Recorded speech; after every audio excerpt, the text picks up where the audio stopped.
I'm going to tell you a little bit about framing and the structural strength.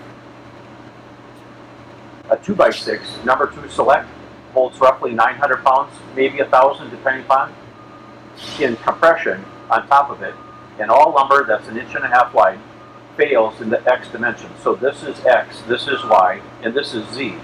So LSL, LVL studs, regular 2x material studs, they all fail in this because when they get enough weight that sits on top of them, they all buckle. They all buckle one way or the other. They all buckle in compression. When we turn the X direction member perpendicular, we have actually minimized the ability of it to be able to deflect an X. So now we are actually maximizing the use of the fiber in the wall, and we only fail fiber upon fiber going straight down. It's actually certified to hold 8,600 pounds by itself, except for when you put on a plate like this, number 2 select lumber, we're going to crush this plate at 3,665 pounds. We use perpendicular to grain to our advantage when we did this, rather than parallel to grain. And the strength in perpendicular to grain is 3 times that of parallel to grain. So we've maximized the ability of this to not crush the plate sooner than what it has to or what it's going to.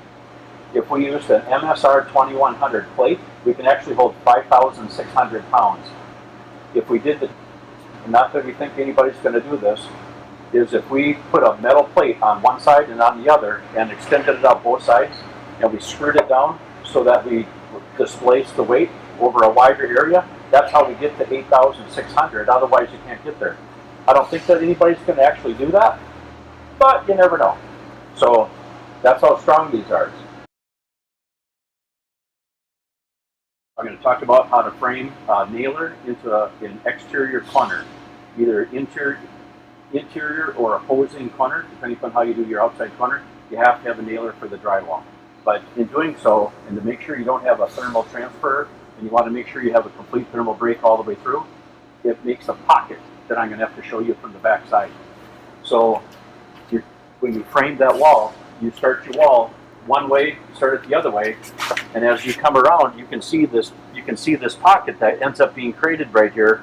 When you put this, we put a 2x4 nailer in here. So you get the 2x4 nailer, you don't want it to touch this other piece of wood out here. So right here, you create a blind pocket that the insulator needs to figure out how to foam in or to insulate. He needs to get that packed in there nice and tight. It shows up a little bit better at the top where you get this about 1.5 inches by 1.5 inches square. We're going to talk about headers, how to do them right, how to do them wrong, and this is a bit of information for the building inspector because we didn't have any proof in the field that they were actually going to build it the way we thought that they were going to build it. So here's a header. What we found when we first started constructing building houses, we started out with houses, now we're going to buildings. We found that everybody wanted to use the structural strength of the top plate as part of their header design so that they could reduce the size of the header. So what we have going on here is we took the header, we shoved it up top, all the way up to the top, we filled it completely full, and then run our jack studs underneath it so that there is no place left for little cripples and that in between. So that part works really nice. This one, I think originally, if this was in a house, called out 2 2x10s. Because we have the top plate up there, it would normally call out 2 2x8s then underneath it. But you cannot put a slice in the top plate over the top of a header if the header design calls for the structural strength of the top plate. A little confusing, but make sure that whoever does the design loads for the top plate and for the header design, that they give you a bunch of notes to go by. When you put the header together in the field, obviously you just nail them together or you just lay them together flat. The design done in our technical evaluation report actually doesn't assume that you're going to fasten them together in the field. So if you fasten them together, screw them together or nail them together, they end up being a little bit stronger at the end of the day. That's great, but it's not required. So all you have to do is lay them in there. So the trick, what we did is we took all the dimensions that we needed to have before we cut the jack stud, and we figured out and calculated exactly what it is. So if these were a little bit bent or crooked, we were able to force them straight by the pressure of the jack stud coming in underneath the header. Obviously, in this case, we screwed it together. We screwed them all together so it all holds together nice. We actually put it together first before we put it up, but that's how you build this header. If the window ends up sitting down a little bit lower than this, then you put a nailer in here, go in behind your jack stud if you can, get a screw to go through there, get a nail to go through there, or get a longer one to go all the way through and into your nailer. But you need to catch that nailer right here, which is over here. So here's how we did the nailer for the window, and then your header sits above it. So that's how you do your header designs in the field. We're going to talk about how to build a interior wall nailer into the exterior wall. I'm going to tell you what most people have been doing in the field. There's probably some other options available to you. But so we have the wall. This is the exterior wall, or this could be a bathroom wall or an interior wall. The same thing holds true. What you want to make sure you do is you get a complete thermal break running all the way behind. So you don't want to put a nailer in behind here of any kind. Your wires run directly behind, insulation runs behind, if at all possible. This is how you'd like it to go. If your regular stud lands behind it, great. Then you don't need this in this case we used a 2x8 nailer. That's what most people have been using. You could have got by with the 2x6 nailer, as long as you want to hit your drywall on the outside wall first before you did the inside wall, because otherwise you'd only have an inch. So we used a 2x8 nailer. We fastened it. In this case, we had three nails with 3 screws at the top, 3 screws at the bottom, and that's what holds this in. You have to check out with code how that actually calls out in your locale, because they change from location to location, and depending upon what the wind load is or the seismic conditions are in the area that you're building in. We'll have different details on exactly how to nail this together. So then what we just came in here and we screwed it together or nailed it together to code and stood our interior wall up against it, leveled it, nailed it off, and we were done. But the key is, make sure you get this nailed in sound to the front wood member on the front and the back, and then screw it off, nail it off depending upon how you're building, and your interior wall you're able to line it up left and right, center it, straighten it up however you need to. I would like to introduce you to the official on-the-job red deck shooting fork. Alright, so even though we're engineered lumber, okay, there's no such thing as straight lumber anymore. Obviously, every carpenter in the field knows that it's hard to find a straight board. All lumber twists to the right because the wind generally twists to the right. What we came up with is a way to help you out in the field, because they're built so strong that they won't give up the load. That you won't be able to put your knees on each side and be able to tip this over if you got to tip it 3/8 inch. So you just cut in take a 2x6, cut in a little slot so that you can slip this over the top. And when you're framing, you want to be able to grab hold of the top and give it a little nudge one way or the other in order to be able to straighten it out if you have to. We have the ability to buy some of our lumber as a V grade or a visual grade to only 1/8 inch twist.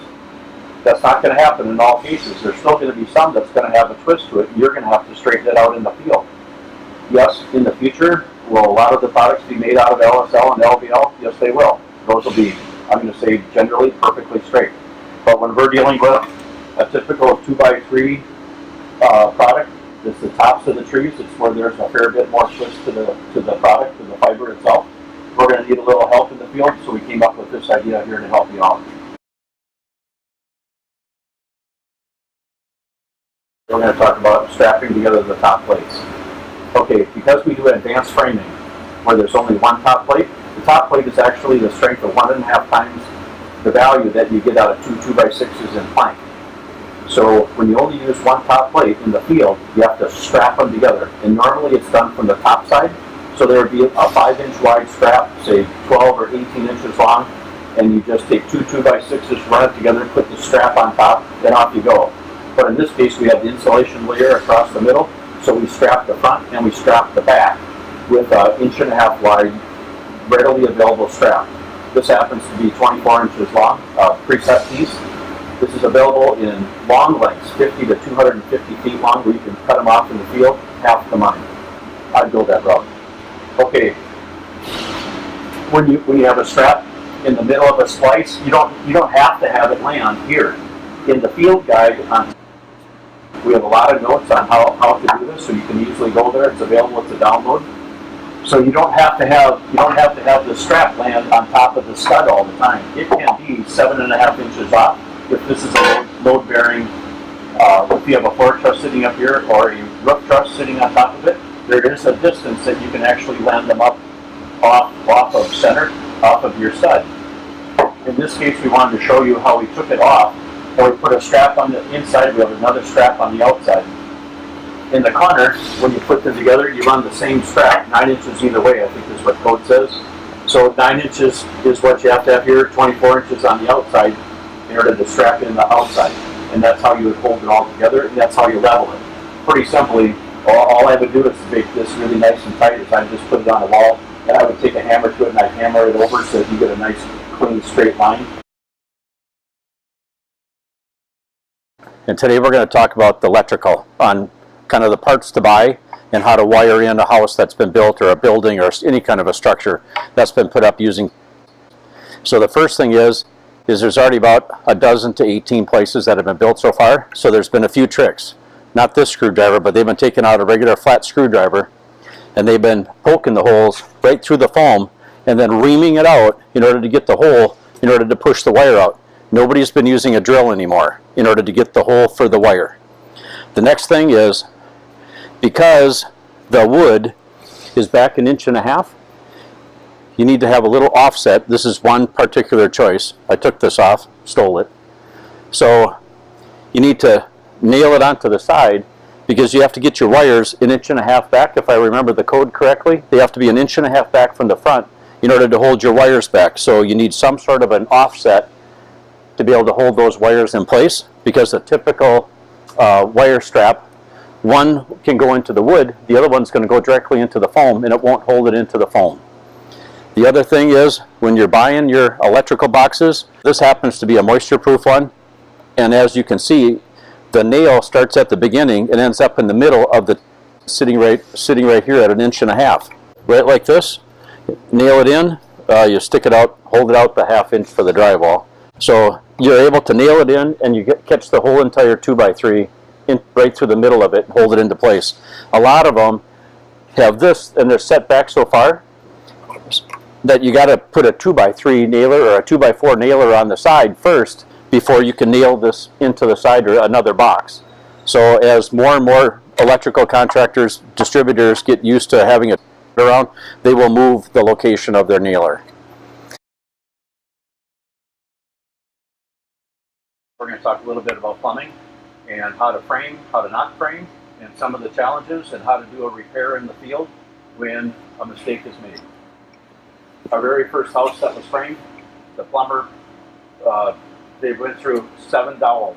So we came up with a repair in the field. All right. So you got the kitchen sink, you got the window, the sink, all this. You got to get a vent pipe in here coming across. You got to drill horizontally through the frame. And then you got to drill vertically to get your vent through the bottom plate and through the top plate. And the trick is to miss a dowel, if at all possible. Okay, so this is what the frame looks like. Every 12 inches is a dowel placement. The trick for the carpenters is on one side you can see the dowels, on the other side they're in blind pockets. Okay, so when the carpenter frames this, and yes, the carpenter should look at this, is all the dowels should line up all the way across. I got dowels here, I got dowels here. We completely framed this in all wrong, mostly as an educational tool. So the pipe that comes across, when you drill that all the way through, you just take out your, typically a right angle drill that straight across. And if you do happen to hit a dowel, see if the carpenter's lined it up, you know that you got a dowel space, you got a space here. Then what you want to do is you want to hit that right in the middle. Or if you have 2 dowels together, you can go directly behind that and drill a hole and you will miss them completely. If you do happen to hit one, what you need to do is run 2 4.5 inch threaded screws with a fairly good size head. Countersunk. This happens to be a just put one of these above.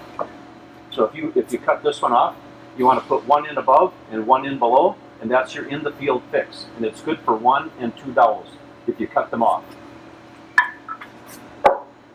Otherwise, you just put them together like normal. Drill a hole through the top plate, drill a hole through the bottom plate. Obviously, they drill pretty simply. If you drill smack dab through the phone, you're done. A little bit about framing, on how to put your walls together. We're going to talk about screws. We're going to talk about nails. 4-inch nail gun. This one's by Fasco. I think there's 9 manufacturers of guns that'll shoot a 4-inch nail. So when you nail together you have to have 2 nails in one wood member, 1 nail into the other. You're probably going to put, when you're laying down your wall flat, you'll probably nail 1 into the bottom and 2 into the top as it's laying there, laying flat. But we have a number of people who want to screw them together. You know, when you cut this, make sure that you get obviously a 7 1/4 inch blade, but you want to make sure that it cuts 2 9/16 of an inch thick. Because lumber, if you didn't realize this, it all comes different sizes. So this is 2 1/2 almost always. Some are 2 7/16 thick, some are 2 9/16 thick. So it just depends. But most of the tools we've been finding some of the tools that we've been finding are not have the ability or do not have the ability to be able to cut 2 1/2 inches deep. So make sure that you get one that cuts 2 1/2 inches deep. Nail guns. Shoots a 4-inch nail. On the field guide on T, there's a fair bit of information making sure that in the wintertime you get enough air going to the head of these, because this takes a little bit bigger of a gulp of air. In the United States, we can frame this together, the bottom plate, top plate, you can frame it all together, 4-inch nails, and they can be a smooth, common nail. Canada requires a screw shank or a ring shank nail. I'd skip the screw shank because I've seen it travel along the wood. Most of the wood that you find in 2x3s is a pretty tight grain, and you don't need it following the wood grain around. So the ring shank works well, but you can also screw it together. This happens to be a headlock 4 1/2 inch screw. You can actually use 2 4-inch headlock screws or a Connex type screw. You can have 1 in each wood member. You don't need to have 2 in one and 1 in the other. These have such a high withdrawal value that you only need to have 1 in each one. So we have a lot of panel wall builders who are looking at screwing the walls together. We have a lot of upper bracket contractors who are going to screw them together because it puts you in a different class of a builder. That smooth bore nail, just look at it this way. It's like a 30-year warranty. You hope and pray that the house is still standing or the structure is still held together at the end of the first mortgage, 30 years. Canada requires that 100-year standard, but in Europe, because we file patents now in 46 countries, when they screw things together, this is like a 400-year standard. They don't come apart, they don't move, nothing. These are, if you look at how this one's put together, all the cuts are tight, all the joints are tight, suck them together, they're all tight, and they're held together with the screw. There are manufacturers who are going to collate these for us, and there are manufacturers out there that are going to do a right angle drill with the collated, so you can screw together a structure. I'm not going to say as fast as nailing together one, but it'll be close, especially you only have to use 2.